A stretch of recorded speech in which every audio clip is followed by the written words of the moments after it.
আজকে আমি খুব দুঃখ ভারাক্রান্ত মনে আপনাদের সামনে এসেছি। আমি আজকে বঙ্গবন্ধুর ৩২ নম্বর বাসার সামনে।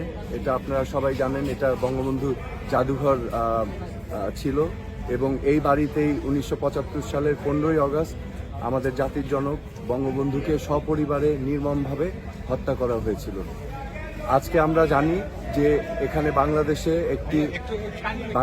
একটি গণ অভ্যুত্থান হয়েছে ছাত্র জনতার সম্মিলনে, এবং ছাত্র জনতার এই আন্দোলনের মধ্য দিয়ে কিছু দুষ্কৃতিকারী এই জঘন্যতম ঘটনাটা ঘটিয়েছে।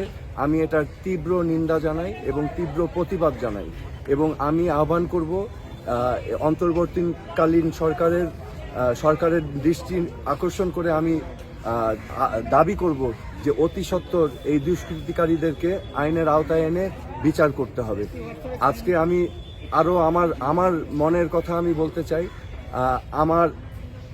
আজকে আমার এখানে আসা হচ্ছে আমার বিবেকের তাড়নায়। আমি এমন একজন ব্যক্তি, আমি আমার বিবেককে দিয়ে আমি পরিচালিত হই। আমি অন্যায়ের বিরুদ্ধে প্রতিবাদ করি, আমি যতটুকু পারি আমি আমার অবস্থান থেকে করি। আজকে আমি বঙ্গবন্ধুর এই ৩২ নম্বরের এই বাসায় সেই আবেগের কারণেই আমি উপস্থিত হয়েছি, এবং আমি এটা কোনো অবস্থাতেই মেনে নিতে পারি না যে আমাদের ইতিহাস ঐতিহ্য, কারণ বঙ্গবন্ধু হচ্ছেন আমাদের স্বাধীনতার প্রতীক, তিনি বাংলাদেশের সম্বল। আমাদের বঙ্গবন্ধুকে ইতিহাসের আলোকে এবং মোড়কে আমাদের প্রিজার্ভ করে রাখতে হবে। বঙ্গবন্ধুকে অসম্মান করা হচ্ছে আমাদের মুক্তিযুদ্ধের পূর্ববর্তী 23 বছরের গণ আন্দোলন, যেই গণ আন্দোলনের মাধ্যমে আমরা মুক্তিযুদ্ধ করে দেশ স্বাধীন করেছিলাম। আজকে যে ছাত্র জনতা যারা আজকে আন্দোলন করেছে, তাদের উদ্দেশ্য কিন্তু একটি বৈষম্যহীন বাংলাদেশ, একটি বাংলাদেশ যেখানে সবার অধিকার নিশ্চিত করা হবে, এমন একটি বাংলাদেশ যেখানে সবার বাক স্বাধীনতা থাকবে, এমন একটি বাংলাদেশ যেখানে মেধাই হবে মূল মাপকাঠি। তো আমাদের মুক্তিযুদ্ধের চেতনাই কিন্তু সেই চেতনা, কিন্তু দুর্ভাগ্য আমরা এই আদর্শটাকে বাস্তবায়ন করতে পারিনি বাংলাদেশে এই পর্যন্ত। তো আজকে ছাত্র জনতা সেই উদ্দেশ্য নিয়েই কিন্তু আজকে রাজপথে নেমেছিল। তো কিন্তু আমি তার পাশাপাশি আমি স্মরণ করিয়ে দিতে চাই আমাদের ইতিহাস ঐতিহ্য, বঙ্গবন্ধুর অবদান, এটাকে আমাদের অস্বীকার করার কোনো স্কোপ নেই। কারণ আমাদের অতীত, আমাদের সত্তা যদি আমরা ভুলে যাই, তাহলে কিন্তু আমরা ভবিষ্যৎ গড়তে পারবো না। সেই বাংলাদেশ কিন্তু সেই আধুনিক গণতান্ত্রিক এবং সমৃদ্ধশালী বাংলাদেশ কিন্তু আমরা গড়তে পারবো না। বঙ্গবন্ধুকে এবং যারা আমাদের স্বাধীনতা সংগ্রামের অবদান রেখেছে, আমি বিশ্বাস করি সকলের অবদানকে আমাদের নতুন প্রজন্মর কাছে তুলে ধরা আবশ্যক।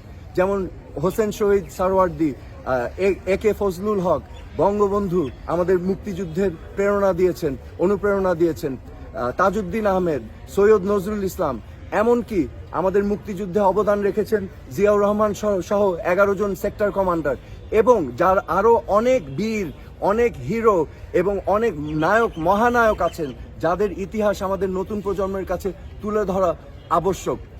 আমি মনে করি এই চরিত্রদেরকে নিয়ে রাজনীতি করা ঠিক হবে না।